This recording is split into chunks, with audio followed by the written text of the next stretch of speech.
y bienvenidos a Historia en Celuloide. En esta ocasión tengo el placer de presentar la película Gandhi, de 1982, y del director Richard Attenborough, que narra la vida del líder independentista hindú y Premio Nobel de la Paz, Mahatma Gandhi, desde su juventud como abogado en Sudáfrica hasta sus trágicos últimos momentos en la India. El film fue un proyecto pasional del director y estuvo en preproducción durante 20 años, hasta que finalmente se estrenó con Ben Kingsley interpretando al célebre personaje. La película fue alabada por la crítica, con grandes elogios hacia la fidelidad histórica de la vida de Gandhi, el movimiento de independencia de la India y los resultados negativos de la colonización británica en la India, así como la interpretación de Kingsley, los valores de producción y el diseño de vestuario.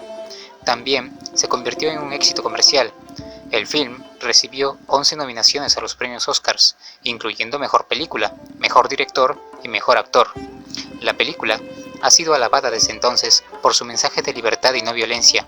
Sin embargo, también tuvo sus controversias, sobre todo en lo que se refiere a la figura del líder de Pakistán, Muhammad Ali Jinnah.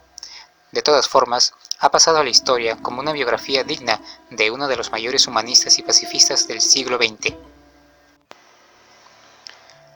La película comienza el 30 de enero de 1948. Después de una oración matutina, un anciano Gandhi va a encontrarse con un gran número de seguidores. Un integracionista hindú, Nathuram Godse, le dispara a quemarropa en el pecho. Gandhi cae muerto. La película se traslada a 1893. Gandhi, de 23 años, es arrojado de un tren sudafricano por ser un hindú sentado en un compartimiento de primera clase, a pesar de tener un billete de primera.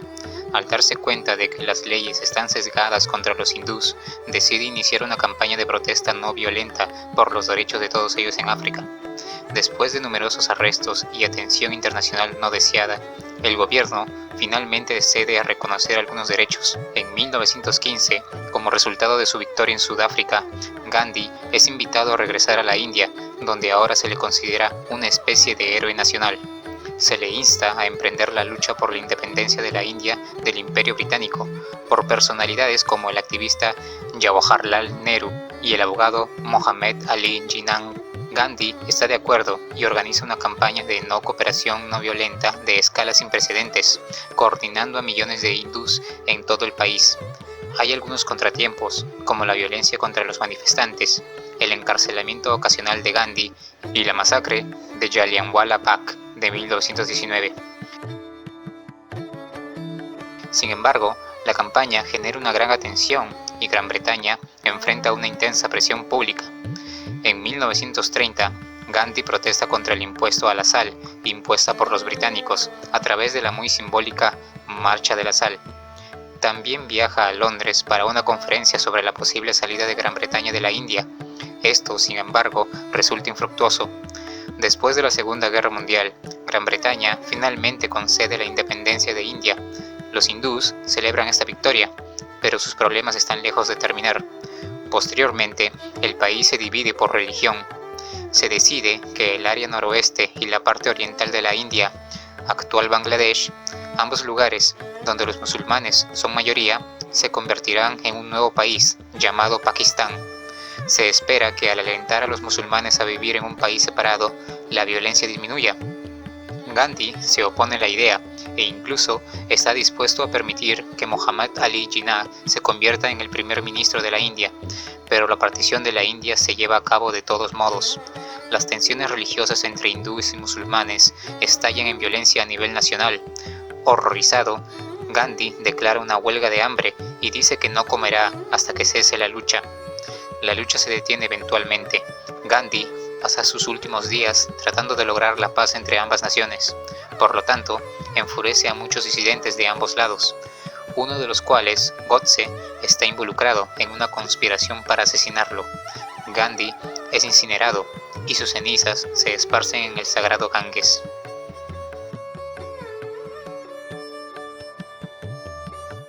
Y bueno, hasta aquí el resumen. La verdad es que la película es muy fiel históricamente, aunque hay algunas situaciones y personajes que se omiten debido a las limitaciones de narrar décadas de la vida de Gandhi en solo algo más de 3 horas. Para empezar, está la figura de Gandhi, que como protagonista es retratado de la manera más positivamente posible, y con gran acierto, debido a que es visto como un amante de la paz, austero y desprendido asceta, aunque en las escenas que rememoran su juventud son muy cortas, lo cual, en realidad, resulta vital a la hora de moldear sus actitudes hacia la causa hindú. Además de que en esta época se muestra cómo había adoptado la vestimenta y modales occidentales al principio para ejercer su oficio de abogado. Gandhi había nacido en una familia hindú, en Gujarat, India Occidental. Estudió leyes en Londres y comenzó a ejercer a los 22 años en 1891. En 1893 pasó a Sudáfrica a representar a un mercader hindú en una demanda. Tan pronto como llegó, sufrió discriminación, como el incidente del tren, aunque padeció muchos más episodios parecidos, obligado siempre a sentarse en el piso, siendo golpeado por pasar cerca de pasajeros blancos o pateado por caminar en sus aceras. En tal situación, Gandhi comenzó a cuestionarse la posición de su pueblo en el Imperio Británico, y es porque según fuentes, antes de llegar a Sudáfrica, pensaba sobre sí mismo como un británico primero y un hindú después. Sin embargo, no podía comprender cómo algunas personas podían sentir superioridad o placer en tan inhumanas prácticas. Tras la finalización de su caso, Gandhi planeaba volver a la India, pero un nuevo proyecto de ley que prohibiría el derecho al voto a los hindús lo motivaron a quedarse. Aunque no logró su objetivo de repeler esta ley, atrajo la atención hacia los problemas que sufrían los hindús en Sudáfrica. Otro episodio importante de su vida que no se muestra es que al estallido de la Guerra Boer, Gandhi, en 1900, se ofrece voluntario a formar un grupo de camilleros, como el Cuerpo de Ambulancia Hindú de Natal, para probar a los británicos de la valía de los hindús como ciudadanos y mejorar sus derechos en el futuro. Gandhi reunió 1.100 hindús para servir como paramédicos auxiliares durante las batallas, en primera línea, y él mismo estuvo presente junto a sus camilleros transportando soldados heridos. Gandhi y otros 37 hombres recibirían la Queen's South African Medal. Naturalmente, nada de esto aparecería en el film, y es que contrastaría con el mensaje pacifista que intentaba dar la película. Y es que Gandhi pasaría 21 años en Sudáfrica, donde formó una familia, y empleó por primera vez la resistencia no violenta en una campaña por los derechos civiles. En 1915, con 45 años, regresó a la India. Se dispuso a organizar a los campesinos y agricultores y trabajadores urbanos para protestar contra la discriminación y los impuestos excesivos a la tierra, asumiendo el liderazgo del Congreso Nacional de la India en 1921. Gandhi dirigió campañas a nivel nacional para aliviar la pobreza, expandir los derechos de las mujeres, construir la amistad religiosa y étnica, terminar con la intocabilidad y, sobre todo, para lograr el autogobierno. El mismo año, Gandhi adoptó el dhoti corto y en el invierno un chal, ambos tejidos con hilo a mano en una tradicional rueca india o chakra, como marca la identificación con los pobres rurales de la India. A partir de entonces, vivió modestamente en una comunidad autosuficiente, comió comida vegetariana simple y realizó largos ayunos como un medio de autopurificación y protesta política.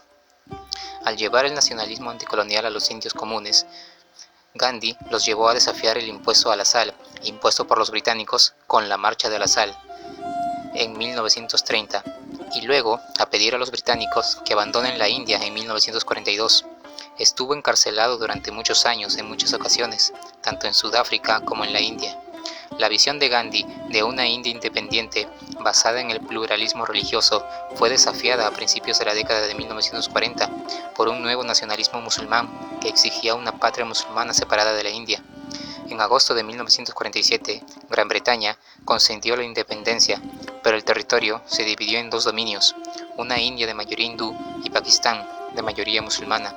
Mientras muchos hindús, musulmanes y sikhs desplazados se dirigían a sus nuevas tierras, estalló la violencia religiosa, especialmente en Punjab y Bengala. Evitando las celebraciones oficiales por la independencia en Delhi, Gandhi visitó las áreas afectadas, tratando de brindar consuelo. En los meses siguientes, realizó varios ayunos para detener la violencia religiosa, el último de ellos realizado el 12 de enero de 1948, cuando tenía 78 años, que también tenía el objetivo indirecto de presionar a la India para que pagara algunos activos en efectivo adeudados a Pakistán. Algunos hindús pensaban que Gandhi era demasiado complaciente. Entre ellos se encontraba Nathuram Godse, un integracionista hindú que asesinó a Gandhi el 30 de enero de 1948, disparándole 3 balas en el pecho.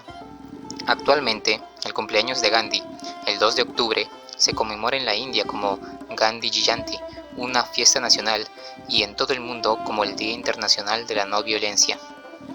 Luego, tenemos a la figura de Jawaharlal Nehru, que también es retratada fielmente como un activista independentista que tiene a Gandhi como su mentor, aunque la labor que él realizó personalmente pasa a un segundo plano por el film. Sin embargo, esta resultaría decisiva en obtener la ansiada independencia, siendo una figura prominente del ala izquierda del Congreso de la India desde los años 20 y eventualmente su líder en 1929. Nehru llamó por una total independencia de Gran Bretaña. Su postura de un Estado-nación secular pareció dominar la política durante los años 30. Sin embargo, no contaba con el apoyo de la Liga Musulmana Separatista. Sin embargo, durante la Segunda Guerra Mundial, a raíz del movimiento Quit India en 1942, vio a los británicos aplastar el Congreso como organización política y encarcelar a sus miembros.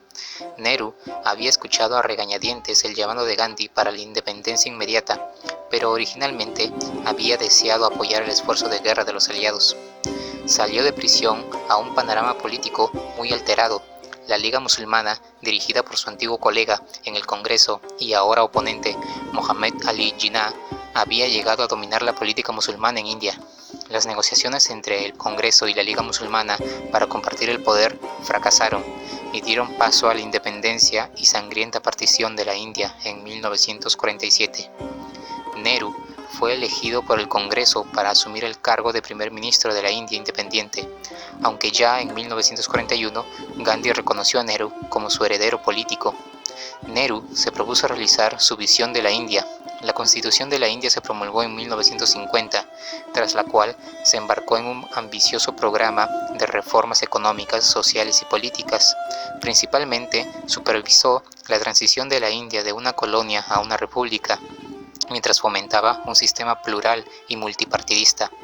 En política exterior, asumió un papel de liderazgo en el movimiento de países no alineados, mientras proyectaba a la India como un hegemón regional en el sur de Asia. Por último, tenemos a la figura de Muhammad Ali Jinnah, y es aquí donde surgen las mayores controversias respecto al film, ya que debido al trato que se le da a Jinnah, puede ser percibido como una especie de antagonista, cosa que ofendió enormemente a Pakistán, llegando a ser censurada la película allí. Si bien es cierto que Jinnah fue instrumental en lograr la división de la India en una nación de mayoría musulmana, llamada Pakistán, este era el sentimiento de la mayoría de musulmanes que anhelaban una nación propia, pues temían quedar a merced de una mayoría hindú, cosa a lo que Gandhi se opuso firmemente, pues consideraba al Islam y el hinduismo como el ojo izquierdo y derecho de la India. La verdad es que Jinnah es una de las figuras más trascendentales de la historia, pues se trataba de un político sumamente pragmático. Educado como abogado en Gran Bretaña, Jinnah al inicio abogó por la unidad hindú-musulmana. Jinnah se convirtió en un líder clave en el movimiento por el autogobierno. En 1920, sin embargo, Jinnah renunció al Congreso cuando éste acordó seguir una campaña de desobediencia civil y no cooperación, que él consideró como anarquía política. En 1940, Jinnah había llegado a creer que los musulmanes del subcontinente deberían tener su propio Estado. En ese año, la Liga Musulmana, dirigida por Jinnah, aprobó la Resolución de Lahore, exigiendo una nación separada. Durante la Segunda Guerra Mundial, la Liga ganó fuerza, mientras los líderes del Congreso fueron encarcelados, y en las elecciones celebradas poco después de la guerra, ganó la mayoría de los escaños reservados a los musulmanes. En última instancia, el Congreso y la Liga Musulmana no pudieron alcanzar una fórmula de poder compartido para que el subcontinente se uniera como un solo Estado, lo que llevó a todas las partes a acordar la independencia de una India predominantemente hindú y del Estado de mayoría musulmana de Pakistán. Como primer gobernador general de Pakistán, Jinnah trabajó para establecer el gobierno y las políticas de la nueva nación y para ayudar a los millones de inmigrantes musulmanes que habían pasado de India a Pakistán después de la partición, supervisando personalmente el establecimiento de campos de refugiados. Jinnah murió a los 71 años en septiembre de 1948, poco más de un año después de que Pakistán se independizara del Reino Unido. Dejó un legado profundo y respetado en Pakistán. Hoy en día Innumerables calles, carreteras y localidades del mundo llevan su nombre, siendo recordado en Pakistán como el padre de la patria. Podría decirse que el film intentó dar a conocer exclusivamente los eventos más inspiradores de la vida de Gandhi. Sin embargo, las pocas controversias que puedan formarse en torno a su figura y el hecho de que en la India moderna su visión de una sociedad rural y autárquicamente ascética están lejos de ser una realidad, palidecen en comparación a su legado como uno de los más grandes campeones de la paz de la historia moderna. Y bueno, hasta aquí el video. Si sabes algo interesante sobre la película Gandhi o la independencia de la India, házmelo saber en los comentarios. Suscríbete a mi canal si aún no lo has hecho y dale like si te ha gustado. Esto es Historia en Celuloide y hasta el próximo video.